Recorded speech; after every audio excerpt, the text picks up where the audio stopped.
absolutely fucking fuming. Absolutely fucking fuming. We were robbed. I mean, where do I even begin? Where do I start with this? Welcome back to Analysing Arsenal, I should say, first and foremost. These are my thoughts and feelings to the game at Wembley in the Premier League and in the 185th North London derby, Tottenham against Arsenal. A big game, an absolutely massive game to cement our place in the top four, to continue our good run of form. And I felt going into this game that I was as confident as you're going to get. Not only was I confident in Arsenal performing, but I was confident in the win. I was saying all week, and I did get this wrong. I put my hands up, I hold my hands up. I said 3-0. I said Arsenal were going to batter Spurs, and we did. We did batter Spurs. Yes, they got back into the game, and there were periods of the game where they did overrule us, but our defending was world class today. We were strong, we were solid, we were crisp, we were disciplined. You know, at home soil, on Spurs' home soil, we performed. You know, there wasn't really many moments where I thought, oh my god, you know, Leno made a couple of really good world-class saves, but overall defensively we kept Spurs quiet, and on the counter we looked threatening. We scored a world-class goal with Ramsey, and then through controversy, through a referee's fucking... I mean, what's he got up there? Anthony Taylor, what the fuck has he got up there? Nothing. The penalty, offside to begin with, not penalty in my eyes. And then Spurs convert that through Harry Kane, who shouldn't really be on the field in the first place after his actions on Wednesday night against Chelsea. And then we get a penalty in the 90th minute. We miss it. We miss the second chance. And then we get a red card for no apparent reason. Anthony Taylor, what are you doing? You know, what are you thinking? What's up there? I mean, just a brief outline of the game in question. And coming into this game, you know, 2-0 win over Southampton, which I spoke about last Sunday. I was too tired to record a match review on Wednesday. All I would have said is that Arsenal just completely brushed and battered Bournemouth. You know, a 5-1 comprehensive, comfortable win in the end. You know, 2 up inside 20 minutes. Game set, game match, game over. And we go into this North London derby in form, in confidence. And we're up against the Spurs side, who had lost their previous 2 games. Were absolutely woeful at Stamford Bridge on Wednesday. Equally shocking against Burnley this time last weekend. And it was there. Spurs were there for the taking. You know, I was a little bit kind of, you know, I didn't really understand the kind of the lineup. Why Aubameyang wasn't starting, why Torreira wasn't started, why even potentially Ozil. And I'm not Ozil's biggest fan, you know my thoughts and feelings on Mesut Ozil, but these are the type of games that I feel he kind of relishes. But I get it. I think Unai Emery got his tactics absolutely fucking nailed. He got them absolutely spot on. You know, the way that we set up and the way that, you know, he was playing Mustafi at right back, which is a little bit suspect in my eyes, because I was like thinking, you know, Mustafi's not a right back, but he has Socrates, Koscielny, Monreal, Mustafi, Gudezi and Xhaka, a midfield of Iwobi, Mkhitaryan and Ramsey, and Lacazette as the number 9, as the sole striker. And we had that kind of backline, you know, protecting the backline. It was a solid, strong unit that was difficult to break down. Spurs couldn't penetrate us, and, you know, we weren't susceptible to scoring or to conceding goals, I should say. You know, going forward, this has been a classic thing over recent years at Arsenal. Great at scoring goals, but conceding goals, we always let in 1 or 2. And the way that Unai Emery set up and how his tactics worked was to try to solidify Spurs' forward line, keep them out, and then hit on the counter-attack, you know, through Iwobi on the left side, through Mkhitaryan on the right side, Ramsey, the creator in the middle, Lacazette as well, who'd come off the back of scoring 2 great goals at the Emirates. He's in form. And, you know, we have played quite a lot of games over the last kind of 2 weeks or so. You know, maybe Aubameyang did need a rest. And when you look at what he did when he came on in those last 10 minutes, you probably say, yeah, he probably was at that full speed. I think Ozil did absolutely fuck all when he came on. Absolutely nothing. What did Ozil contribute to the game? What did he bring to the table? What did he do? Absolutely nothing. So it was a very kind of questionable lineup going into the game, but as soon as we kind of got into the game, as soon as that first half concluded, I thought, yes, I know what Unai Emery is trying to do, and he's doing it, and he's doing it really, really well. Let's start with the good stuff. Like I said, defending, you know, was strong. It was some of the best defending I've seen from an Arsenal side for a long time, it has to be said. So I think, you know, defensively, from a defensive standpoint, it was great. It was brilliant. And Ramsey's goal was brilliant, you know, on the counter, take a chance, ball goes up, Ramsey one-on-one with Lloris, runs down the pitch, he kind of, you know, throws Davinson Sanchez off his back, keeps running, Lloris comes out, out, goes past Hugo Lloris and just slots it comfortably and cutely into the goal. I mean, it was a wonderfully world-class kind of goal, it has to be said. And, you know, I'm I'm baffled as to why we are allowing someone of this quality, someone that I think fits to the style that Unai Emery wants to play. He fits the mould perfectly. A player that is equally as good as defending as he is going forward. I don't think he's a consistent player. He's never been. Ramsey's not going to give you 20 goals a season.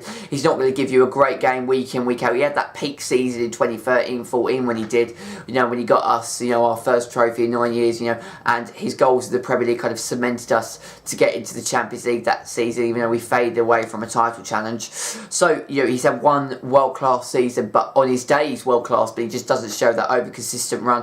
Why we're allowing him to leave, why we're allowing him to go on a free to Juventus, you know, I don't understand that, and it's a shame. But his last ever North London derby, he will go out with his head held high. It's an emotional goal that he scored, absolutely emotional. And yes, Spurs, there was a period in the first half around 10-15 minutes when Spurs were kind of all over us under the cosh, but they never looked threatening. You know, they looked tired, they looked lethargic, they looked like they weren't really there. They looked like they were still healing from the scars that they, you know, received at Stamford Bridge on Wednesday night, and it was, you know, played perfectly into our hands.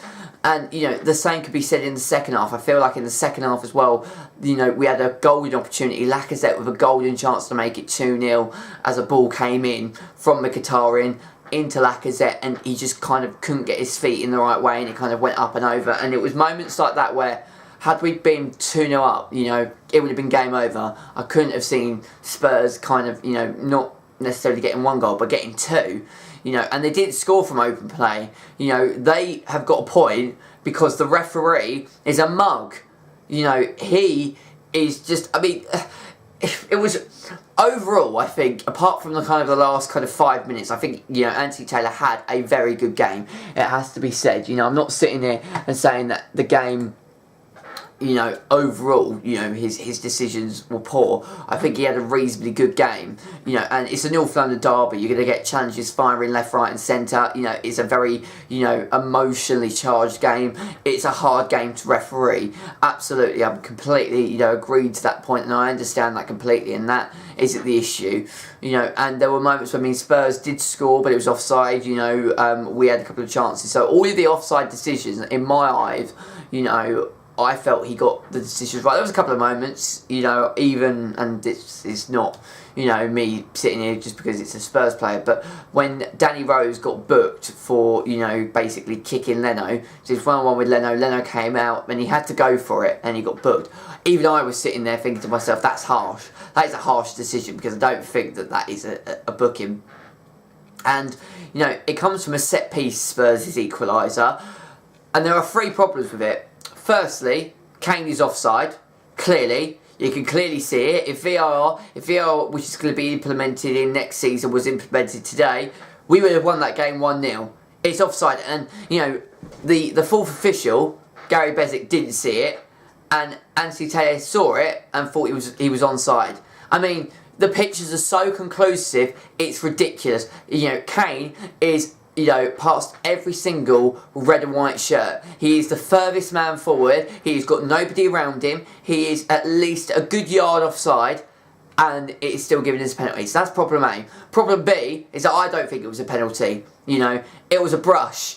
And anywhere else on that pitch, anywhere else on that field, the referee wouldn't give that as a foul. Yes, Mustafi went in a little bit, you know, hard on his shoulder, did brush Kane, but his eyes were locked at the ball. They weren't locked at Harry Kane.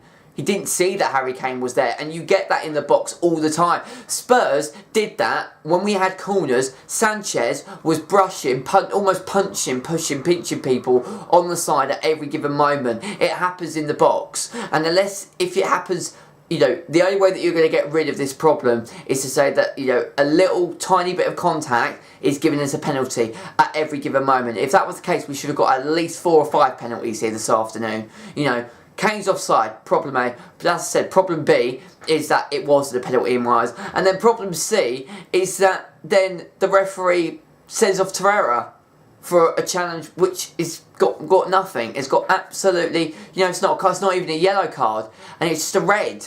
Like, you know, it was a simple foul, and you get this in a North London derby. So, you know, he, as a result of getting a red card, is going to miss the game against Manchester United at the Emirates this time next Sunday. And we bring on Ozil, as I said, who does absolutely nothing. Aubameyang comes on, and then, you know, fortune favours us. Because I always say that if something doesn't go your way, karma, you know, the tables will turn, someone will be on your side, someone will look down and give you a little bit of luck. We got that. I mean, it was a penalty again. You know, again, it was a soft penalty. So the second penalty, Sanchez on Aubameyang. Sanchez did brush it, quite similar to the penalty that Harry Kane received. And it was soft. It was soft. But again, in my eyes, I mean, I was saying at the time, yes, that is a penalty. But again, I'm an Arsenal fan. Of course I'm going to say that. On reflection, looking at that again, both of those penalties, you know, were soft. I mean, the first one definitely should have been ruled out for two reasons. That one, you could look at it 50-50 and say, could be a penalty, could be a penalty, you know. It's one of those things. It was a soft penalty at the end of the day. And Aubameyang steps up and, you know, granted, he didn't look confident. He didn't look like he felt that he could, you know, score this penalty. And, you know, Lloris makes a good save. It was a terrible penalty, absolutely terrible penalty. And then he gets a second opportunity as the ball comes back and a great block from Vertonghen. And, you know, at the start of the day, you probably would have, you know, if you sat me down and said a draw, you know, you probably would have taken it. But I don't, because, you know, if we're going to get into the top four, these are the sorts of games that we're going to win. We've got a nice run of games after next Sunday. We're not playing any of the big boys. After we play Manchester United at the Emirates next Sunday, we have played all of the big boys. This would have been a crucial 3 points to secure Champions League qualification. And we haven't bottled it. We've played well. We've defended well. We have played a brilliant game. It was not the greatest North London derby. It was flat. It was a little bit tepid. It was a little bit boring for 80 minutes. It really got going and started to motor in the last 10 minutes. It doesn't matter though. The overall way of how we approached the game, the tactics from Unai Emery, the defending from Arsenal's defence, and also some of the kind of bits of attacking play that we put together. And I mean, our attacking play is never put into question because we always score goals, we always create chances, we always play good football going forward. But we've been robbed of 2 vital points due to a referee's kind of stupid, kind of, you know, absolute ridiculous decision. His stupid decision, his fucking, you know, inexperience of making the big moments and deciding the big moments in the big games. And, you know, we've not even been able, when we did get the chance to save ourselves, we couldn't even take that chance because we messed up and we did bottle that part. So it feels like a defeat. It feels like it's 2 points that we could have, you know, easily got, which could have been so different. Yeah, if we miss out on the Champions League, we will come back at the end of the season to this moment, to this game at Wembley, and say that was a golden chance to get 3 points, and we have been robbed. You know, and from a great performance against Southampton to a great performance against Bournemouth, the comfortable victory that we got against Bate Borisov, which I addressed in my last video. I was going to talk about it in this video, but I didn't get around to doing it, and I wasn't going to basically, I mean, I was going to do that at the game against Bournemouth on Wednesday night, but I wasn't able to record on Wednesday night, so I kind of basically give you my thoughts to all of our recent games, and hopefully we'll get back to kind of doing one, you know, game per match review. So I'm absolutely gutted. I'm disappointed. I'm fucking fuming. And we march on to Thursday. So like I said, next Sunday we've got Manchester United at the Emirates in an absolutely huge game. You know, hopefully, you know, Southampton can do us a favour here this afternoon against Manchester United, and Fulham can do us favours, Chelsea likewise tomorrow. We are back to Europa League football. We're playing Rennes on Thursday night, so hopefully I'll be recording a video for you there. If not, I will be joining you this time next weekend. And until next time, this is Bagpuss signing out. Take care, and I shall see you all later. Take care, and I shall see you all very, very, very soon. Bye-bye.